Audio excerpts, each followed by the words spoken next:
Hello everyone, and welcome back to another figure review. Today we're taking a look at our 5th Dragon Ball GT release in the S.H.Figuarts line, the S.H.Figuarts Super Android 17. This release should technically be the last one for the year, and I have to say, it's a jam-packed one for sure, and Tamashii pulled out all the stops with this one, as it's probably one of the better articulating figures that I've had the chance to play around with from this year's wave of releases. Plus he's also sporting a few built-in gimmicks that are neat to say the least, but we'll save that for when we get into the review. And there's a short list of concerns that we'll definitely touch on as we go. Spoilers, his scaling is one of them. So, let's get into the review. Starting with the packaging, we have an image of Super 17 with some manga-inspired paneling in the background, with the only real panel that we can see being the shocking Death Ball effect piece. Speaking of, we can see that effect piece as well as some other accessories peeking through the display window. The right side of the box shows off more of that manga-style paneling, with the top panel showing off his built-in gimmick, his wrist rockets. Okay, they're not really wrist rockets. Let me pull out the they're Hell's Storm is what they're calling it, which funnily enough was a name unique to the Tenkaichi series. Anywho, the back side of the box gives us a look at what all comes bundled with the figure, including the optional parts for GT Kid Goku. Here's a quick look at the left side of the box.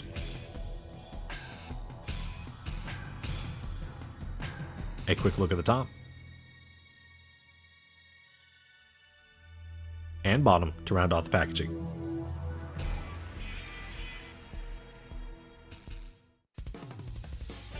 For the paint detail on Super 17, I'd argue that this is probably this year's sharpest looking figure. And no, not a detriment to your fingers, but more aesthetically speaking. He's no silk suit wearing, black tie having, sharp dressed man, but I think ZZ Top would approve of this outfit, as it's probably the coolest thing about Super 17's design. I've always been a fan of the Yee biker look over his Android Saga attire, and I think Tamashii did an excellent job capturing his look from GT. The gold trim on 17's bracers, vest, red ribbon belt buckle, and boots are painted on nicely, with the front portion of the blue jeans having a little bit of white to create a faded look. The boots are a gloss finish done in teal blue?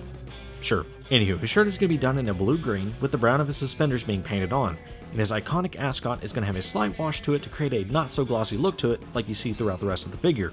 Oh, and there's also a smidge bit of gold for that earring. Can't forget that.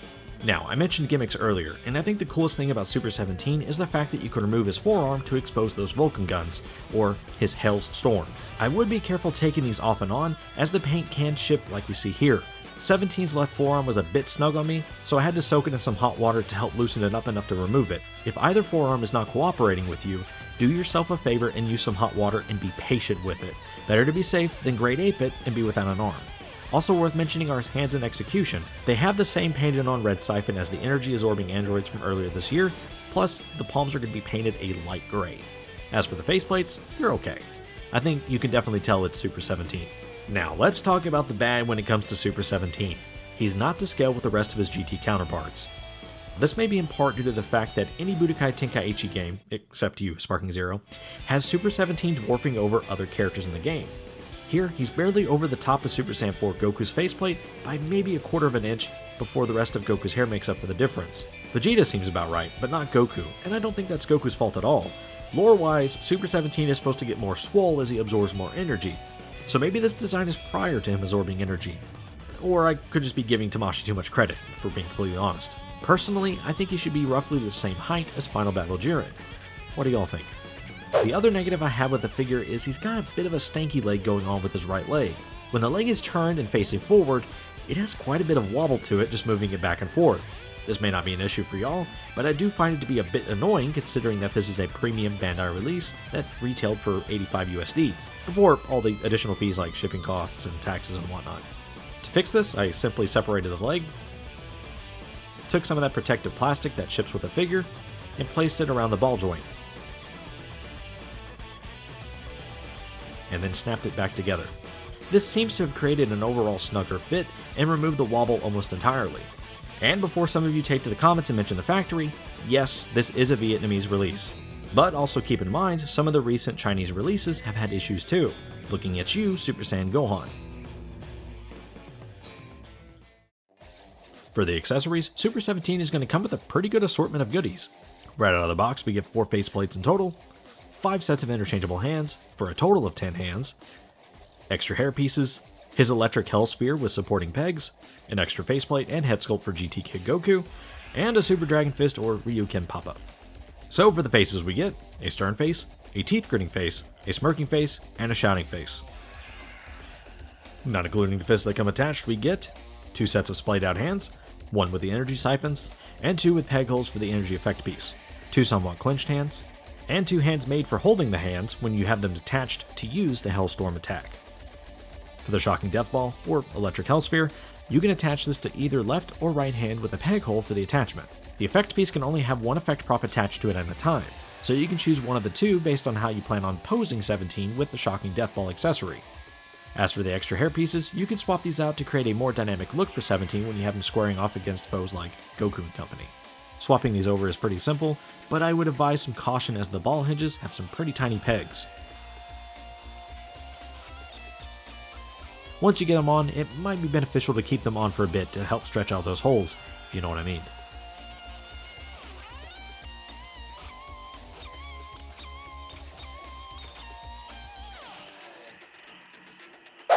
Lastly, the extra head sculpt and faceplate we get for GT Kid Goku, as well as the Super Dragon Fist or Ryukin effect piece. The head sculpt for GT Kid Goku is going to have some heft to it, and the faceplate we get is the same one that came with the original release for Goku, but this time the eyes are looking off to our left. The good news is you can swap over all the faceplates from that release to this head sculpt. The bad news is because of that heft, it could cause your neck joint to become floppy on you, so keeping it on for long periods of time might not be wise, unless you've got an extra GT Kid Goku laying around. As for the Super Dragon Fist effect piece, it's just a prop that you can snap the base together on and put Goku in front of for some stylized photography.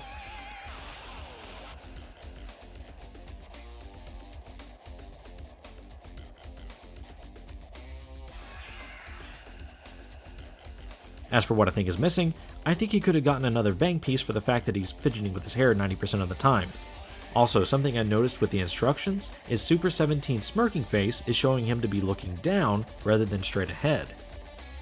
I think that would have been interesting to see. Sometimes I feel like 4 faceplates are not enough. Anywho, let's move on. Alright, let's get into the articulation here for Super 17. As I've mentioned, this is one of the better articulating figures of 2024. And by comparison to something like Android 19, he is leagues better over what we got there, which was very disappointing, if we're being completely honest. And he's not over-engineered to death like GT Trunks is, which I haven't reviewed yet, but when we get there, I'm going to have a few things to say about the figure. But in any case, this here is exactly what I expect out of a 3.0 figure. He does borrow some features from Super Saiyan 4, Vegeta, and Goku, mainly in the hair sculpt. Everything else, though, is about what you expect out of a 3.0 figure. So, let's take a closer look at Super 17 and see what he's all about. Alright, starting with the head and working our way down. Super 17 is going to be on a double ball peg. That means we get to move around all day long without any kind of hindrance from a hinge. It's very nice. Now, as far as getting the chin to look down, it's about like so. Getting the chin to look down, getting the head to look down, come on. And looking up is a little bit greater than neutral, but that's also dependent on these pieces here. Once you move these out of the way, because they are on a little hinge system, you can get 17 to bury his head further into his ascot, about like so, with the neck peg. Obviously, this wasn't, hindering the range, but when you take all of that movement into consideration, moving these, adjusting the neck joint, 17 can look up pretty decently. You do get some side-to-side tilt. It's very nice. And while we're here, let's take a closer look at the system itself, which, again, as I mentioned, seems to be borrowed from Super Saiyan 4 Goku and Vegeta. And you can see there that this system is a ball hinge system, where there's a peg that pegs into the little socket there, and you can articulate this out of the way to give you greater range of movement. You can move these around, you can kind of twist them around, but I would be very careful. If you think that you're actually twisting the peg and not twisting the hairpiece within the socket, then just be very careful. And if we can zoom in here just a tad, we can see that this here is little strands of hair pegged into a socket behind the ear. Now, I will mention that these here were on backwards when I unboxed Super 17, so I had to turn them around. So just be mindful of that. Other than that, though, if you want to see what this system looks like, I'll go ahead and take off the faceplate so we can see what that ball peg looks like. Again, I should have showed this off in the section regarding the accessories, but you can see that peg is just itty bitty. So again, be very careful. Snaps in like that. And now we can put the head sculpt back on.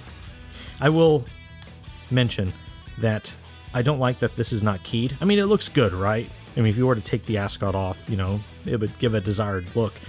But I kind of wish that this was on a pedestal or some sort of key system, much like the Future Trunks, where it helps it keep that bandana or ascot from moving whenever you're trying to put the figure and everything back together.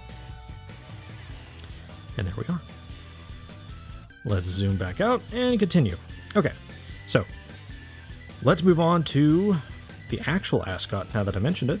This is actually on a little ball peg, which we can take this off, and there it is. Just pegs right back in, and you can articulate it and move it out of the way. It's pretty nice. For the arms, Super 17 is going to be on a ball and socket system that lets him rotate a full 360. We do have some really good range when it comes to T-posing, greater than 180 degrees. Very nice. We do have upper bicep swivels, double jointed elbows, and because of the gimmick with the Hell's Storm, these do rotate. So you don't have to fight the ball hinge. You can just get the fist where you want it to begin with, and then move the forearm however you want it, and then you can get the most range out of your ball hinge here, which is very nice when you look at the range of movement it gets. Now, the butterfly joints. So, this should be about standard for 17 whenever he's got his arms out. And whenever you actuate the butterfly joint, you should get just a bit more. Kind of have to push the arm back. It's about what you're going to get right there for range. And the sleeves are very nice and color matched, which they should be, right, to the vest. I can appreciate that. And another thing I can appreciate about these shoulder joints is, look, the vest actually articulates with the figure. Super nice. Or at least the shoulder, the whole movement, the whole ball, and like it's all together. So, very nice. I love that little attention to detail. Whether or not that actually adds a little bit more range is, I'm not exactly sure. But I can only imagine because it moves, it creates a more cleaner look back here, and it probably helps in the long run when it comes to getting the most range out of the arms. Anywho, for the upper torso, Super 17 is going to be able to crunch forward about like so, and lean back about like that. You do get some side-to-side tilt, which is very nice. And we do get a very solid waist crunch down at the waist. And leaning back is pretty good, to say the least. Now, you do get some rotation up here, down to the lower waist, in this region here. The belt is a floating piece. Now, moving on to the legs. Super 17 is able to kick forward about 90 degrees. He's able to kick back roughly just shy of 45. Not the greatest, but it'll do what it needs to do. We do have an upper thigh swivel. This one here was the issue that I was having, or at least my problem child, where it was really loose, and I took that piece of plastic and put it in there to help tighten it up. You can kind of see it still has a little bit of wobble to it, but it's nowhere near what it was before. Sure, it does snap back, but I mean, nothing like it was before. Double jointed knees and ankle rockers oh, we can do better than that. My left foot, or right foot, doesn't articulate as good as the left foot for whatever reason. I think it's just because it's a little camera shy. It does do what it needs to do, like this here. I just don't feel like fidgeting with it and wasting y'all's time more than I already have. Now, y'all thought I forgot. The splits. Just a shy smidge, just a little shy of 180 degrees. Not bad. So, overall, is Super 17 going to do what you need him to do? Absolutely. I think that this, again, is one of the better articulating figures of 2024. Now, do I think he, again, is he out of scale? 100% he is out of scale. And again, as I've mentioned, he should be about as tall as Jiren. Maybe not as built, but maybe just as broad in the shoulders. I mean, something, right? Because what we got here is not 100% accurate, which, again, the Dragon Ball line has never been 100% accurate. You look at the new 3.0 Trunks and he's way out of scale too. The androids are way out of scale. They've always been out of scale. But, again, for what he is and what he will do, you'll be perfectly fine and content with it. Let's move on. For the comparisons, here's Super 17 X2, GT Kid Goku,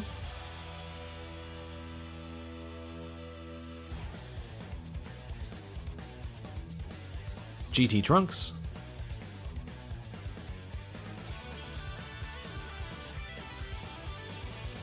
Super Saiyan 4 Vegeta,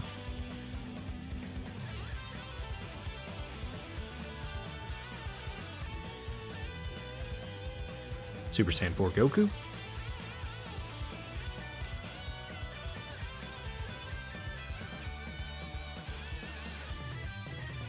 and Dad number 1, Dr. Gero, or Android 20.